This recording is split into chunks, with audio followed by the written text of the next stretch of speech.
So how many of you have heard of Frederick Taylor and his experiments with shoveling? Couple people in marketing and business, okay. So Frederick Taylor 100 years ago had this insight that wealth could be increased if he studied manual work and figured out how to improve its productivity. The impact of his many experiments is astounding. His shoveling experiment, for example, increased the amount of material that could be moved in a day from 16 tons to 59 tons, and it took half the number of people, which meant that workers were then paid 88% more. And because productivity expanded in the economy, there were actually more jobs and not less. Now, I'm a bit obsessed about productivity. I'm a big fan of Deming and Drucker, and I think Frederick Taylor, the father of scientific management, should be required reading among high school students. And the reason is that when you expand productivity, you increase wealth broadly. But there's a question I've pondered. Taylor was studying physical work. His successor studied factories and assembly lines and supply chains. What about the productivity of knowledge? Can we increase that? To help me answer that question, let me introduce you to a knowledge worker family at the birth of the information age. This is Thelma and her son Bill, and at the start of World War II, Thelma takes a job at Lockheed building military aircraft. Her job is that of a materials estimator, and what a materials estimator does, in her case, is she takes different parts that need to be manufactured out of sheet metal, lays them out in such a way that she can maximize the total number of parts produced and minimize the amount of waste. Now, she's good at this job. She wins plenty of awards. Her son, Bill, is also good at pattern recognition. As soon as he's old enough, he enlists to fight in World War II. His military test scores land him a seat in the B-29 bomber. He quickly memorizes all the enemy aircraft and can recognize them in a fraction of a second. And he uses this information to dial it into this black box that sits to his left aboard the tail gunner position on the bomber.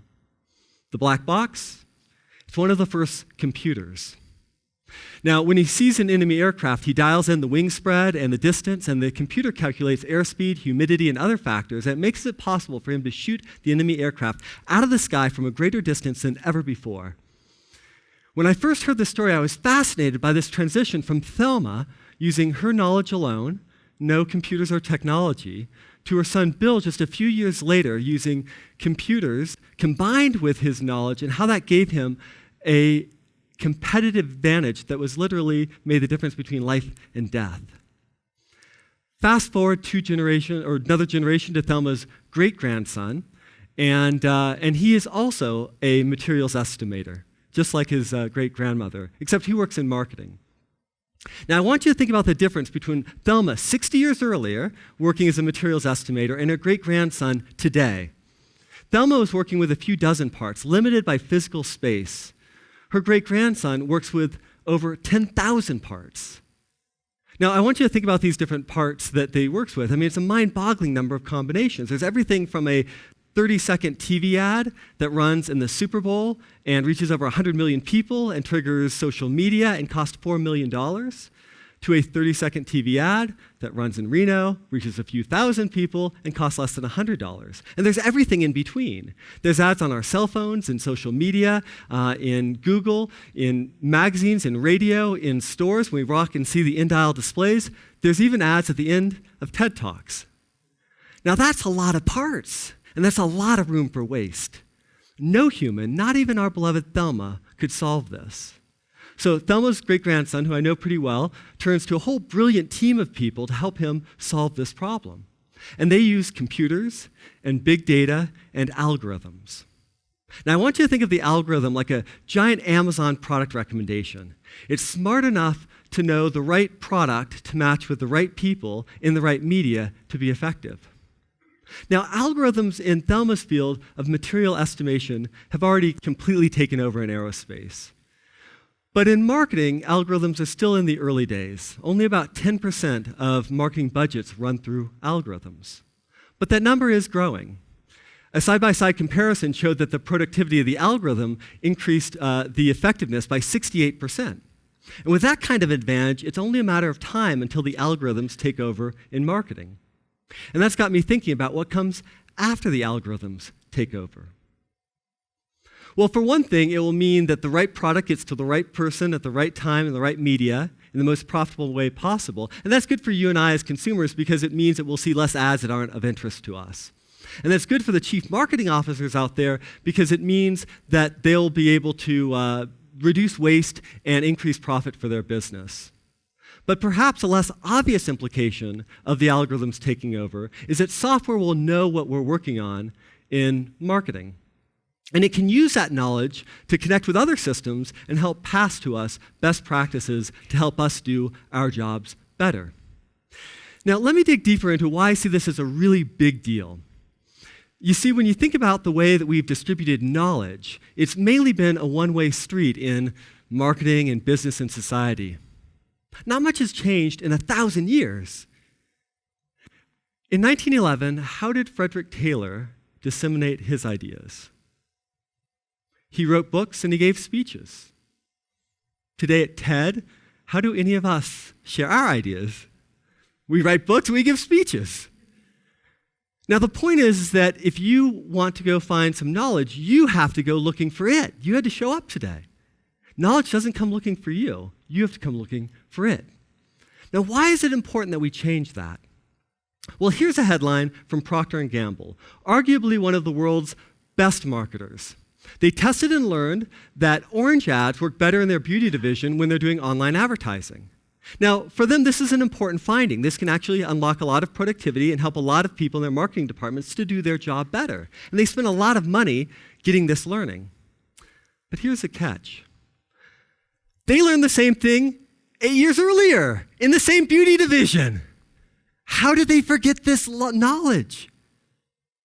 I think many of you know the answer because in the companies that you work in, if somebody leaves with that knowledge in their head, so does that trigger to tell somebody, oh, I see that you're working in that media or on that project. Oh, go read that report or go check this thing out.